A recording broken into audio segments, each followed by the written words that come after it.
Trois invités avec nous chaque soir pour décrypter les mouvements de la planète marché. Christian Parizeau est avec nous en plateau, économiste et président d'Altair Economics. Bonsoir Christian. Bonsoir. Merci d'être là. Thierry Leclerc nous accompagne également, le président d'AlphaJet Fair Investors. Bonsoir Thierry. Bonsoir Grégoire. Ravi de vous retrouver, ravi de retrouver également Véronique Riche-Flores à nos côtés. Bonsoir Véronique. Bonsoir. Vous aussi, économiste indépendante et présidente de RF Research. Commençons justement avec la séquence de décisions de politique monétaire. La Fed entame sa réunion de 2 jours aujourd'hui, décision attendue demain soir, puis dans son sillage, la décision de la Banque Centrale Européenne ce jeudi.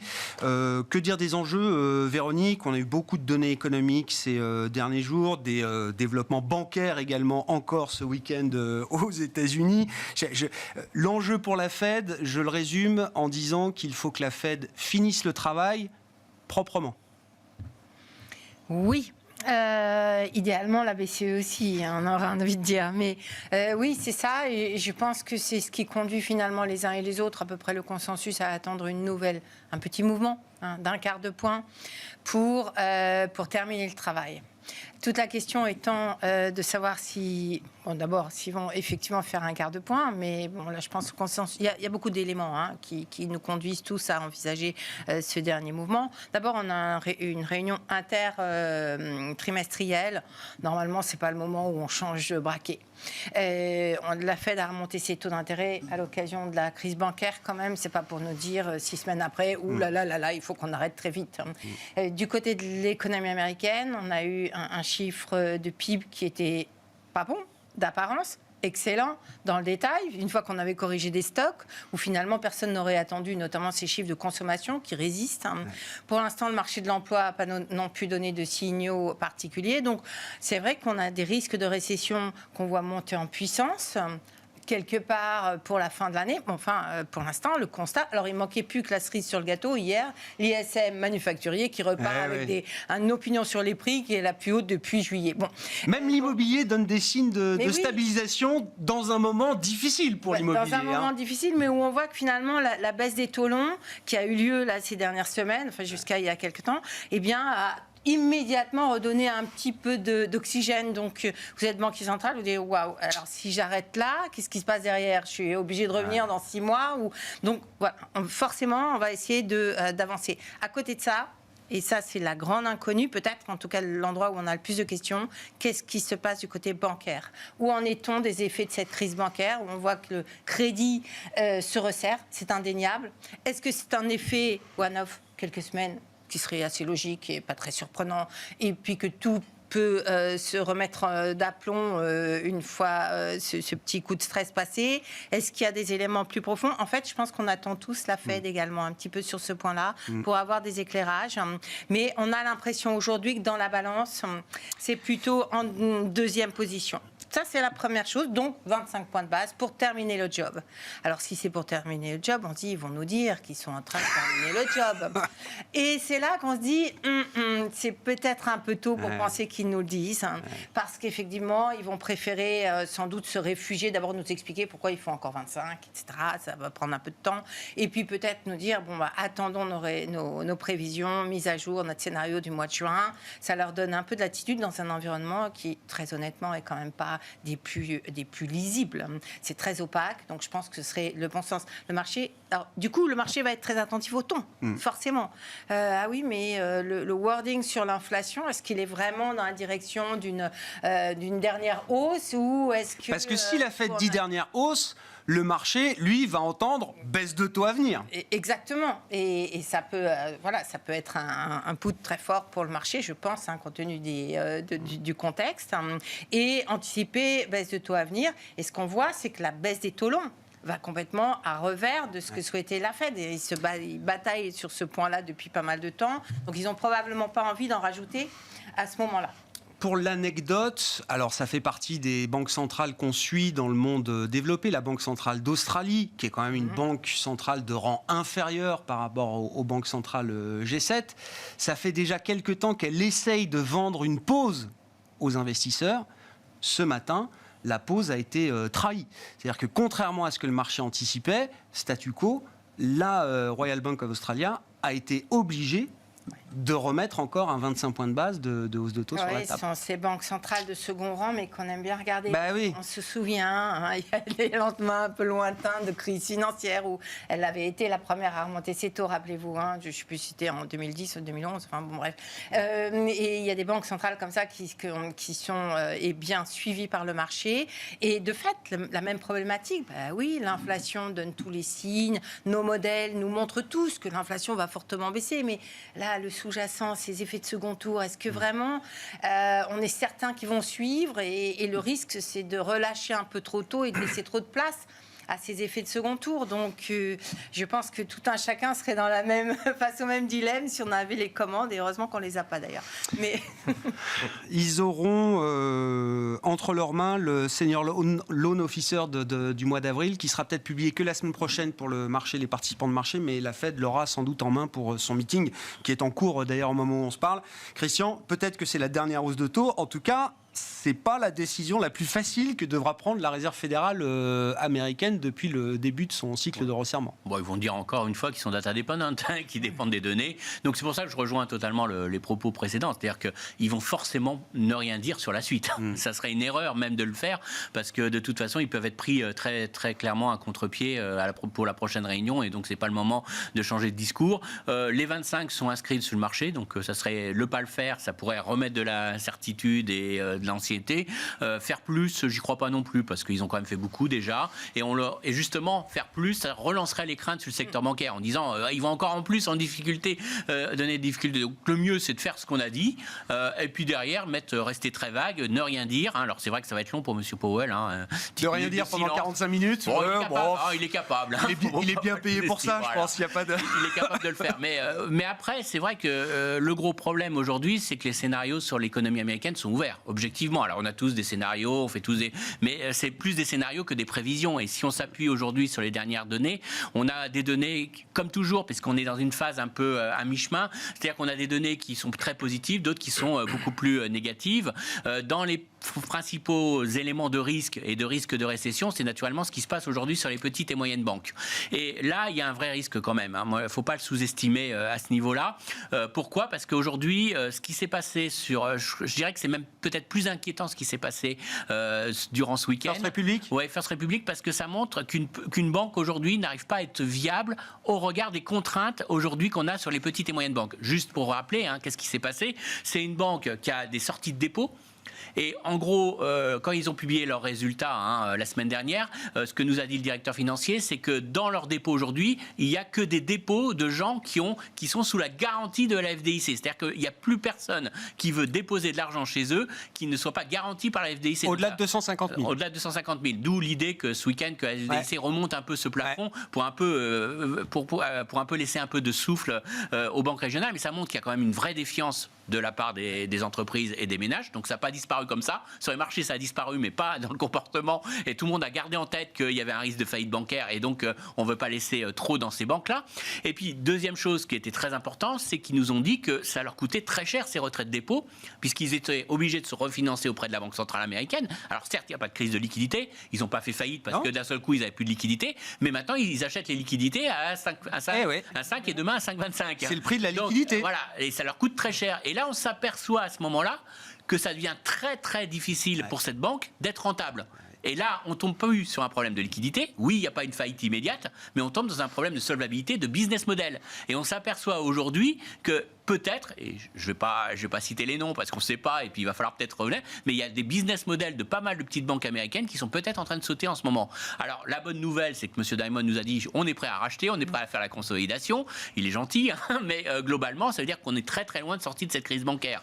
Alors, je sais que le marché... C'était le débat hier, il y avait une grande conférence financière à Beverly Hills, Californie, organisée par le Milken Institute, beaucoup de grands financiers, des patrons de banques.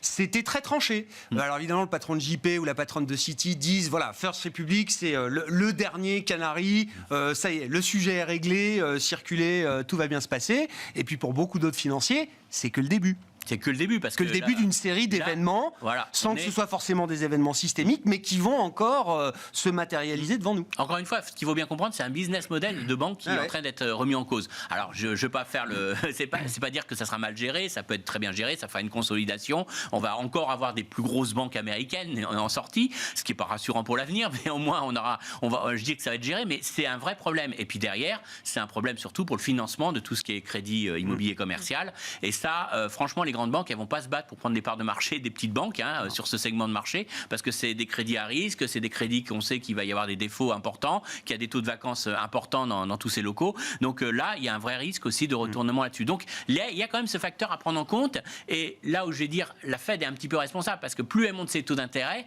plus elle rend forcément ce risque-là beaucoup plus prégnant pour les petites et moyennes banques. Donc oui, à la d'inflation. Plus la Fed monte ses taux, plus les produits monétaires de court terme, une semaine, un mois, 2 mois, 3 mois, 6 mois, sont intéressants en termes de rendement avec un risque très très limité, on va le dire comme ça. On parlera peut-être du risque de défaut des États-Unis d'ici quelques semaines. Et donc en fait, ça entretient une spirale, mais en fait, du point de vue de l'épargnant qui agit de manière très rationnelle. Mon produit bancaire n'est pas rémunéré, j'ai pas besoin de bloquer mon argent pendant 6 mois, ou j'ai pas besoin d'avoir à disposition cet argent pendant 6 mois, je vais le mettre sur un produit monétaire. Juste pour vous donner, le taux moyen de rémunération des dépôts en banque aux États-Unis, c'est 0,40. Donc quand vous avez un taux sans risque dans une SICA monétaire qui est à 5 ou demain à 5,25, ça va être quand même, ça vous aide quand même à faire un petit mouvement sur votre smartphone pour faire déplacer l'argent. En Europe, Deutsche Bank a monté la rémunération de ses comptes courants à un peu moins de 2,5%, je crois. Ça a été annoncé ce week-end. Et 2,5%, on est déjà très en dessous de ce qu'on peut trouver sur des produits sécures monétaires. Je pense on aura un deuxième effet qui sera sur la rentabilité des grandes banques américaines qui vont devoir remonter les taux de dépôt. Sur ce phénomène, Thierry, First Republic, on a du mal à croire que ce soit le dernier événement d'une crise des banques régionales américaines qui a commencé il y a un peu plus d'un mois maintenant, avec cette question du dépôt, de la concurrence des produits monétaires face aux produits bancaires aujourd'hui. Mais ce schéma de concurrence, on le retrouve partout, en Europe également. Oui, vous avez tout à fait raison. Après, l'amplitude quand même de la crise qu'on vit actuellement est quand même majeure.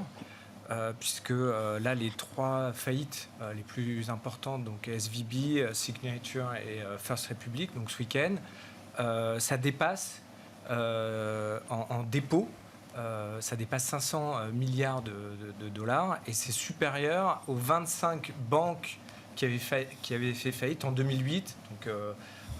Donc c'est quand même c'est normal que tout le monde tousse un peu, regarde ça. Après, votre question de savoir est-ce qu'on est à la fin, au début de la fin du début, j'en sais personne ne sait rien. Mais en tout cas, ce qu'on voit, c'est qu'il y a quand même les gros acteurs qui sont là et qui ont l'air très sereins, et c'est assez normal parce que ils sont pas confrontés. Enfin, à un moment, les dépôts, oui, il y a la concurrence des produits monétaires, mais bon, une banque, vous en avez quand même besoin dans tous les cas de figure. Et donc, les grandes banques, elles ont eu des afflux massifs de dépôts là, ces dernières semaines. Ouais. Oui, c'est ça. La fuite des dépôts vient après une période 2020-2021 qui a été une vraie explosion des dépôts bancaires avec les chèques distribués, etc. Il fallait bien mettre cet argent quelque part. Exactement. Donc il y a quand même, moi je ne vois pas d'inquiétude pour le système bancaire américain à ce stade. Après, c'est sûr qu'on secoue quand même un beau chiffon rouge là devant tout le monde, donc c'est normal, à nouveau, d'être prudent. Mais voilà, les grands acteurs sont là pour le moment, assez sereins. Bon, voilà, même Jimmy Dimon, il a l'air d'être dans un fauteuil. Alors, il y a juste un petit il récupère des masses de dépôts pour rien. Il n'a pas besoin de les payer, on lui apporte. Par contre, leur part de marché sur les dépôts a aujourd'hui dépassé les 10%. Donc là, la FDIC a donné son aval de manière un peu exceptionnelle. Mais bon, sur les prochaines opérations, a priori, ça ne sera pas du côté de JP, s'il y en a. Voilà. Ça pose la question, alors peut-être plus lointaine, plus prospective, de ce fameux risque too big to fail. C'est-à-dire que, et on l'a vu idem en Suisse, c'est-à-dire que pour résoudre Crédit Suisse, il faut en passer par un rachat d'UBS, UBS plus Crédit Suisse, qui sont quand même des banques systémiques majeures. Alors peut-être pas autant que JP Morgan, peut-être pas autant que BNP Paribas dans la classification des autorités de régulation, mais quand même, on crée un ensemble qui pèse 2,5 fois, 3 fois peut-être la taille de l'économie suisse. Non mais on est coincé. Enfin, après, il y a pas, là, la situation ne la changera pas comme ça dans les prochaines années. Donc il faut faire avec, il faut éviter que ça saute, tout simplement. Donc c'est ce qui est fait. Mais je pense qu'il faut quand même rester assez serein. Il n'y a pas d'inquiétude majeure. Enfin, à nouveau, il n'y a pas de risque systémique. Là, aujourd'hui, c'est important, c'est monitoré. Demain, la Fed va, je pense, rentrer un peu plus dans le détail. Elle est attendue là-dessus. Mais on n'est pas surinquiet là-dessus. Et d'ailleurs, vous avez vu, le VIX, comme vous l'avez signalé, a baissé quand même depuis un mois. Oui. Alors là, il rebondit, c'est normal, il y a de la tension. Mais si on était vraiment dans un climat hyper anxiogène, je pense que l'indicateur VIX nous le ferait, le détecterait, nous le signalerait. Christian, pour traiter cette situation bancaire, oui, il n'y a pas d'autre moyen que d'en passer par les grands acteurs du secteur, JP ou d'autres, et donc forcément de renforcer le côté too big to fail de ces banques-là. C'est la seule solution. C'est le moindre mal. C'est un moindre mal parce que de toute façon, c'est ça, ou alors c'est le contribuable ça le coûte encore plus cher au contribuable, quelque part. Donc non, ce qu'il faudrait, c'est après durcir véritablement la réglementation et faudrait idéalement, quand tout va bien, qu'il faudrait véritablement se préoccuper de la taille des banques et commencer à limiter la taille de leur bilan. Mais on ne le fera pas. On le sait qu'après, on ne le fera pas parce que si on limite la taille de bilan des grandes banques sur une banque qui a un gros poids dans le financement de l'immobilier ou de crédits à consommation, ça veut dire que vous bloquez la croissance. Donc, on a un vrai problème derrière de retour en arrière. Mais idéalement, c'est pas quand il y a la crise qu'il faut agir. Il faudrait agir une fois qu'on a passé la crise et c'est là qu'il faudrait que la Banque centrale américaine dise vous êtes trop gros, vous avez une taille trop importante des dépôts, donc on vous force à réduire la taille de ces dépôts en limitant votre action. Mais ça ne se fera pas. Donc on va forcément à terme sur quelque chose de beaucoup plus dangereux à terme. Mais on verra comment la régulation s'adapte. Enfin, il y aura peut-être quand même une vague la seule solution, c'est de mettre une réglementation encore plus contraignante qui pèse sur la rentabilité des grandes banques et qui les force finalement un peu à se limiter leur taille. Mais c'est pas gagné. Véronique, à propos de petits montants, il y a la question du plafond de la dette aux États-Unis qui vient un peu percuter tous les sujets dont on discute tranquillement dans l'attente de décisions de politique monétaire. Non, mais c'est ce qu'on constate tous depuis quelques jours. Le marché nous dit que c'est plus grave que d'habitude, plus grave même que l'épisode de 2011 qui avait conduit alors Barack Obama à déverrouiller la situation à 48 heures du défaut technique possible des États-Unis en plein mois d'été 2011. Cette situation quand même de stress avait amené ensuite S&P, l'agence de notation, à dégrader. Le triple A américain, on s'en souvient tous. Cette fois-ci, il semble que ce soit plus grave. Fitch s'est vengé sur la France. Voilà, donc c'était. Je rappelle juste, quand on a dégradé le triple A américain, qu'est-ce que les investisseurs ont fait ? Ils ont acheté de la dette américaine. Donc, non, mais je trouve le paradoxe est quand même intéressant à souligner parce que c'est vrai que si on parle ces temps-ci de risque de défaut, c'est pas trop en France quand même, c'est plutôt. Bon. Alors après cette situation, est-ce que c'est grave ? Quand on lit ou moi je l'ai pas écouté mais je l'ai lu, Janet Yellen, on se dit waouh, quand même, elle y va pas avec le dos de la cuillère. Hein, elle tire quand même de gros signaux et elle est préoccupée. La situation politique est complètement bloquée. Donc effectivement, les recettes publiques sont pas au rendez-vous, donc ça coince et on connaît malheureusement ce système. Effectivement, s'il n'y a pas de transaction, d'accord politique, à défaut. Voilà, l'État américain ne peut plus. Et alors, donc le plafond et la X-date, comme ils disent, la date X est fixée autour du 1er juin. Autour du 1er juin, effectivement, avec des implications. Alors, il y a déjà eu un barrage, et puis la vérité, c'est que d'ores et déjà, les plans Biden pour stimuler l'IRA et les investissements, etc., est gêné aux entournures. Donc, ça peut finir par avoir. Pour l'instant, on ne le voit pas trop, hein, mais ça finira, si ça continue, par avoir des conséquences économiques réelles. Et puis, potentiellement, un gros stress à un moment donné, début juin, effectivement, si on ne débloque pas cette situation. Alors c'est vrai qu'on a l'habitude, effectivement, quand en général 2-3 heures ou 24 heures avant la deadline, il se passe que les choses s'améliorent. Est-ce que du coup on se repose un peu sur nos deux oreilles ? Je ne sais pas si on a raison ou si on sous-estime un risque réel. Toujours est-il que la situation est extrêmement tendue. Et ça veut dire qu'également, à un moment où l'implication des politiques publiques dans la croissance économique est quand même décisive, C'est vraiment là, on a du mal à attraper, à préciser les choses, mais on sent bien que c'est là que ça se joue. C'est comme ça qu'on a maintenu la croissance à flot aujourd'hui, ces derniers trimestres en Europe. C'est parce qu'on pense que l'Europe va continuer et qu'on arrive à maintenir des prévisions à peu près correctes. Et aux États-Unis, ça embraye aussi. On l'a vu aussi avec les chiffres du PIB. Les dépenses publiques, c'est à peu près 5%. C'est pas grand-chose. Il y a l'investissement public. Et puis, il faut regarder dans le détail. Et puis, on s'aperçoit que finalement, il y a quand même une présence également très importante. Et donc, ça commence à faire beaucoup. Si dans les perspectives qui sont déjà très fragiles aux États-Unis, on rajoute une incertitude budgétaire aussi menue soit-elle, si je peux dire, c'est un sujet. On peut imaginer qu'un compromis politique qui déverrouillerait la situation passerait de toute façon par un coût en matière de dépenses publiques pour les États-Unis. Et oui. Quand je dis coût, réduction. Une réduction, effectivement, et donc on les connaît bien. Ce sont les réductions des dépenses sociales, mais les dépenses d'investissement, notamment dans tout ce qui a été mis sur pied pour accélérer la transition environnementale, et qui compte beaucoup, bien évidemment, comme perspective d'investissement et de soutien à l'activité de manière un peu plus structurelle.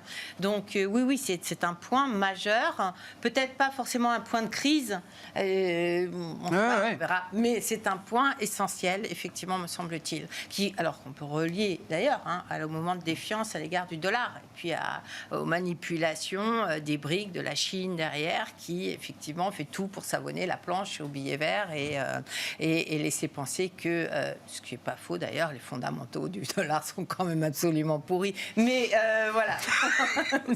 Ouais, il a déjà baissé le dollar un peu sur le plafond de la dette, Christian, l'éternel sujet, mais encore une fois, qui semble être un peu différent.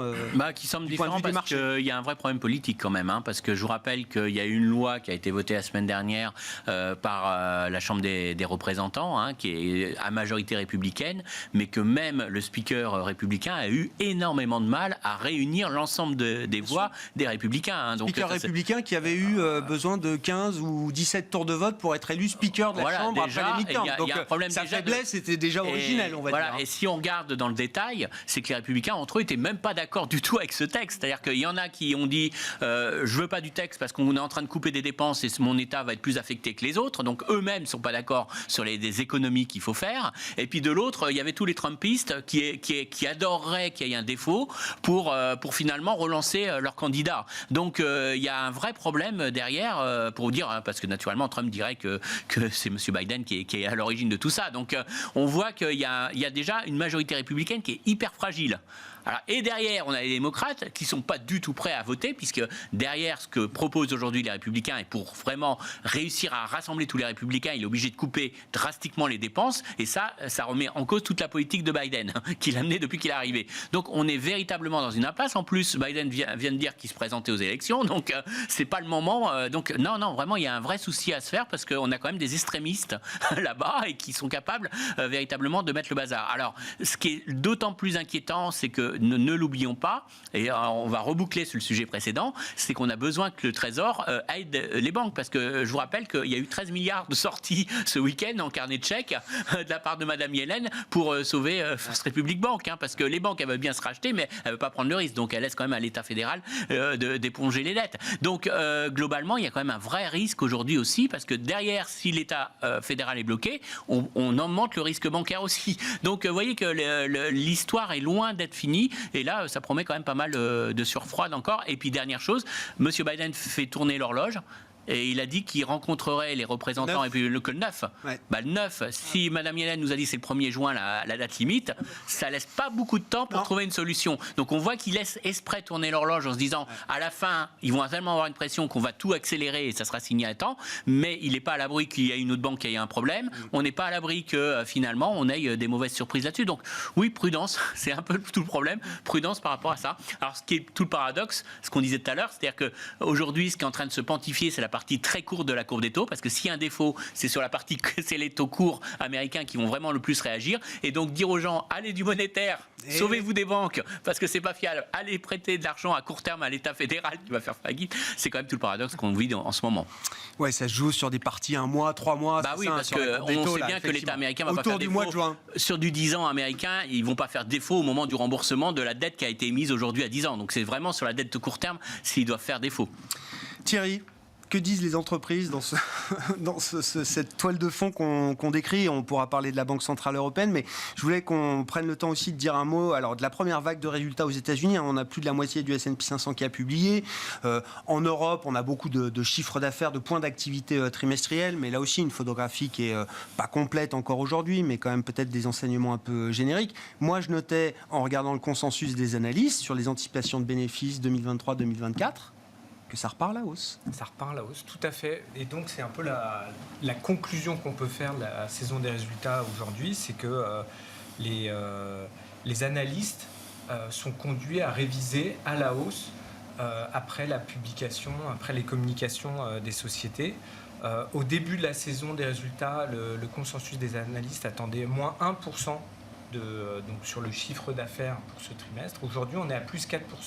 Donc il y a quand même eu beaucoup de bonnes nouvelles sur ce trimestre. Et c'est même la meilleure saison des résultats en Europe, là je parle, depuis le 4e trimestre 2017. Donc c'est quand même d'excellentes factures. Ce qu'on peut noter aussi, c'est que la marge pour les sociétés qui vont un peu plus loin dans le détail, qui ne communiquent pas simplement sur leur chiffre d'affaires, la marge opérationnelle tient aussi. Donc, qu'est-ce que ça veut dire? Ça veut dire que les sociétés ont vraiment une capacité à passer leur hausse de prix sans que les volumes baissent de manière trop conséquente. Donc, la marge tient. Et ça, c'est ce qu'on constate depuis ce trimestre. Là, c'est ce que les sociétés nous disent. Et effectivement, les analystes étaient un peu plus prudents là-dessus. Donc, c'est quand même une bonne nouvelle. Après, ce qu'il faut aussi signaler, c'est une asymétrie très marquée entre les bonnes nouvelles et les mauvaises nouvelles. On n'a jamais été, de longue date, on n'avait pas été sur des extrêmes comme ça. Des sociétés qui publient des chiffres qui sont au-dessus des attentes vont avoir un cours de bourse qui en moyenne progresse de 1%. Les sociétés qui déçoivent, elles baissent de moins 3,7% en moyenne. Donc il y a une vraie asymétrie sur la publication. Et le pire, c'est quand les sociétés revoient leur guidance pour l'année à la baisse. Là, on a en moyenne moins 6,4% de baisse du cours. Donc, c'est quand même très violent. Donc, c'est vrai qu'on a cette impression, parce que souvent, évidemment, quand il y a un moins 10, un moins 15, ça marque les esprits. Mais finalement, c'est pas tout à fait le cas. C'est pas le cas d'ailleurs, parce qu'au global, c'est plutôt positif. Mais c'est vrai que cette asymétrie du côté négatif fait que on peut se souvenir sur tous ces éléments marquants de manière négative. Ça nous dit quoi de la situation de marché à ces niveaux de prix en Europe, notamment Thierry, qu'on est quand même, alors sans être excessivement cher au regard des standards historiques, on est quand même pricé pour un scénario plutôt positif, favorable? Quand on regarde factuellement, comme vous l'avez signalé, les estimations pour l'année, là je parle, ne sont plus revues à la baisse, mais remontent. Ouais. Et depuis septembre, ça dépend des zones géographiques, mais entre l'été 2022 et le début d'année, à peu près jusqu'à fin février, donc on avait des révisions à la baisse. Donc, et là, donc ça fait quand même 2 mois maintenant, on a des révisions à la hausse. Donc le marché, on sait très bien, il a son carburant essentiel, c'est la progression du chiffre d'affaires et ensuite des résultats. Et là, il semblerait donc qu'on ait une inflexion et qu'on ait un allant qui se recrée. Donc effectivement, dans ce contexte-là, on comprend mieux la hausse des marchés depuis le début de l'année. Voilà. Donc c'est vrai que vous voyez bien, autour de la table, on a quand même beaucoup d'incertitudes au niveau macro, ce qui est complètement compréhensible. Par contre, au niveau micro, les sociétés arrivent à tenir leurs marges, elles tiennent leurs résultats, elles communiquent plutôt positivement. Et au global, ça remonte, ce qui fait que les marchés ont du carburant pour remonter, sans être excessivement optimistes. Comment vous jugez, Véronique et puis Christian, en tant qu'économiste, ce cas de divorce Bien sûr que les boîtes cotées, c'est pas l'ensemble de l'économie et que l'ensemble de l'économie est beaucoup plus large que quelques centaines de sociétés cotées en Europe et aux États-Unis. Oui, mais quand même. Non, mais indéniablement, la santé, enfin les résultats des entreprises au niveau macroéconomique, on n'est pas très riche pour appréhender cette sphère avec les données et les comptes nationaux, mais on commence à avoir des choses et les résultats ont tenu, c'est indéniable. Avec des distorsions sectorielles qu'on essaye d'approcher qui ont l'air très importante, mais je n'en dirai pas plus parce que on n'a pas suffisamment de détails pour appréhender ça. Ce qui est intéressant en revanche, c'est alors d'essayer de répondre, mais d'où ça vient? On a créé de l'emploi. On n'a pas eu de croissance. Les salaires ont quand même accéléré, même s'ils sont pas, il n'y a pas de boucle prix-salaire. Et forcément, en tant qu'économiste, on va regarder la politique économique, le policy mix, l'équilibre politique budgétaire, politique monétaire. Et c'est vrai que la politique budgétaire, la jambe budgétaire, elle est quand même très, très présente. Cette présence fait que le choc inflationniste sur la demande a été vraiment réduit. Et la conséquence, me semble-t-il, qu'on voit d'ailleurs, qui est illustrée dans des graphiques, dans les publications même de la BCE, c'est que les entreprises, quelque part, on fait l'inflation. Enfin, c'est toujours les entreprises qui font l'inflation. Mais quand on décompose la contribution à l'évolution des déflateurs, donc des prix du PIB, qu'est-ce qu'on trouve? 80% ou 70% de J'étais à 60, des mais c'est même plus. Donc, on a un schéma complètement inverse aux États-Unis, où l'essentiel, quasiment à 100%, il s'agit de hausse des coûts salariaux unitaires. En zone euro, il s'agit de hausse des profits. Donc, effectivement, là, je pense que c'est un beau cas d'école sur l'effet des politiques économique et de l'équilibre monétaire budgétaire, ce policy mix. La question maintenant, c'est ça tient combien de temps? Mais dans un schéma où on a ce contexte-là sur les marges, sur les résultats des entreprises et une baisse des taux, on comprend bien que le marché soit tenté d'aller voir tout au nord, là-haut, ce qui pourrait se passer. D'autant que la baisse de l'inflation peut aussi aider un petit peu à redonner des couleurs au pouvoir d'achat et à la consommation. Est-ce que c'est ça le schéma? Est-ce que c'est ça le schéma ou est-ce que réduction de l'inflation qui semble quand même bien lancée, ça va venir comprimer les marges à un moment donné où plus aucun analyste ne pensera que ces perspectives de résultats doivent être corrigées à la baisse, etc. Voilà un peu l'ambiguïté. Nous, on est assez prudents, comme toujours, j'ai envie de dire, mais pour le deuxième semestre de cette année, précisément sur cette évolution des marges des entreprises, et puis également parce qu'on le voit d'ailleurs politiquement, ça commence à tirer. Vous avez vu que les prix alimentaires, par exemple, ce mois-ci, l'inflation alimentaire a fini par baisser parce que les politiques ont tapé du poing sur la table.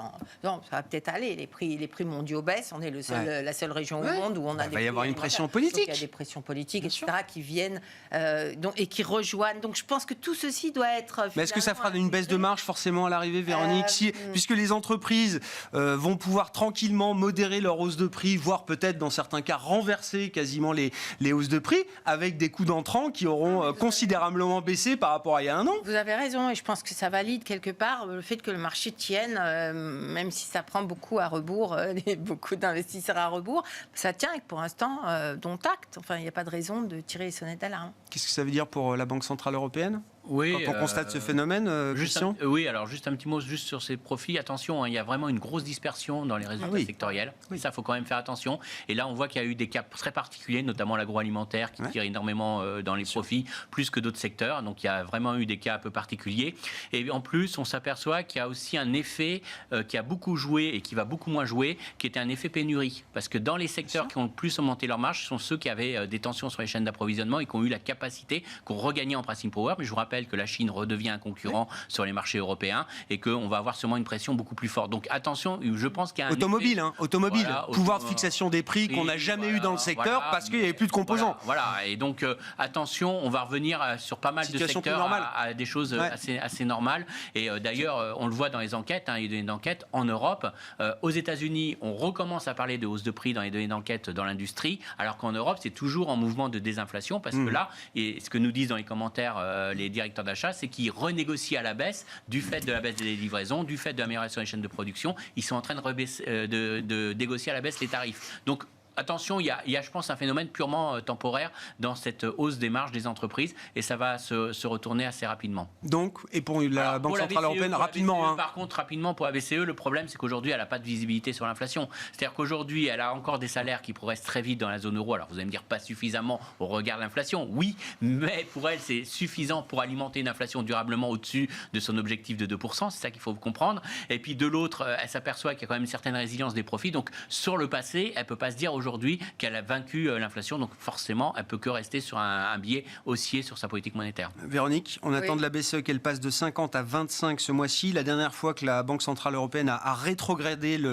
l'incrément, le pas de sa hausse de taux, c'était en décembre, en passant de 75 à 50. La contrepartie de cette réduction du quantum de hausse de taux, ça avait été un discours très agressif pour la suite. Oui, là je pense que ce sera normalement un discours ferme qui devrait préparer les esprits et les marchés au fait qu'elle n'a pas fini et qu'il y a encore au moins un quart de point à venir et peut-être 2. Et peut-être des hausses. Je pense que tout va être ouvert et que surtout, elle n'est pas prête à nous dire bon, voilà, là, on réduit parce que ça va mieux, on commence à être assuré. L'inflation, vous allez voir, nos modèles nous montrent que ça. Non, je pense qu'elle sera très prudente et que les marchés vont peut-être repricer effectivement les anticipations sur sa politique à venir.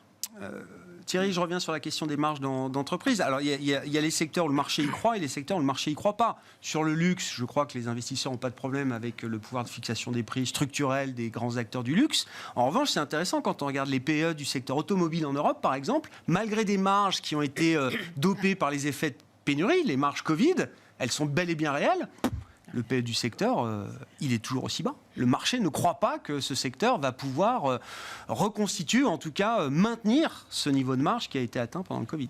Oui, c'est ce que je disais un peu précédemment, c'est qu'il n'y a pas... moi, je constate aucune complaisance du marché sur les secteurs. Et là, effectivement, l'automobile, c'est un bon cas de figure. On peut citer les banques aussi. La Société Générale, pour la nommer, on est à 4 fois le ratio PE, 0,3 les fonds propres. Donc c'est vrai qu'on a un coût du risque. C'est distress, hein. C'est distress. Complètement 0,3 la book value. Voilà, donc ça veut dire ce que ça veut dire. Vous avez des fonds propres, vous les racheteriez potentiellement à 30% de leur valeur. Moins cher. Voilà, 70% moins cher. Donc on a quand même des niveaux de valorisation qui me laissent à penser qu'il n'y a aucune complaisance et que le marché, comme toujours, ça pour le coup, il est très efficient.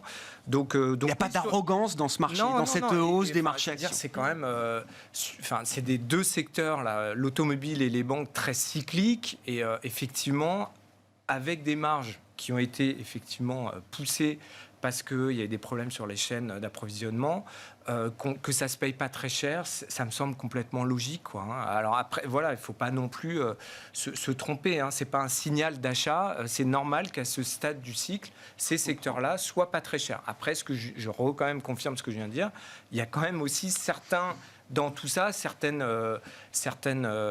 interpelle le niveau de la valorisation de Société Générale. Moi, j'avoue que ça m'interpelle. Je n'achète jamais sur une valorisation trop faible, mais je la constate quand même et je la partage avec vous aujourd'hui. Et puis, juste un petit mot sur les sociétés du luxe françaises. On a regardé, aujourd'hui, on a quand même les taux de croissance qui ont été affichés par L'Oréal, LVMH, Hermès, on a regardé ces trois-là. On est en moyenne à 18%.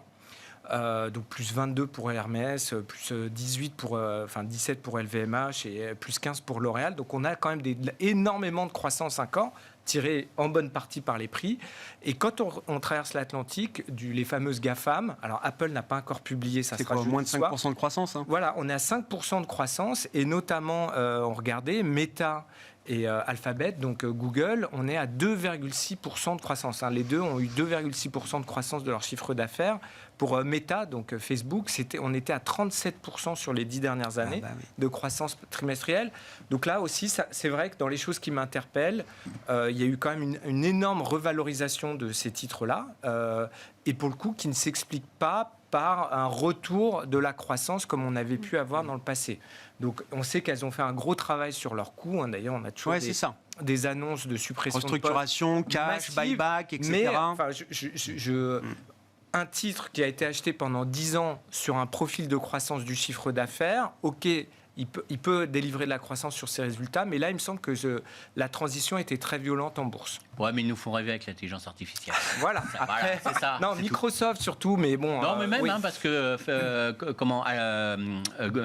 Facebook a dit que grâce à l'intelligence artificielle, ils allaient augmenter l'audience de leur Est-ce qu'ils site. vont se rebaptiser Voilà. après Meta Génial, ça va être génial. 2021. Il faut qu'ils se rebaptisent, non, Bon. c'est sûr. Merci beaucoup à vous trois d'avoir été les invités de Planète Marché ce soir. Christian Parizeau, Altair Economics, Véronique Riche-Flores, RF Research et Thierry Leclerc, AlphaJet Fair Investors.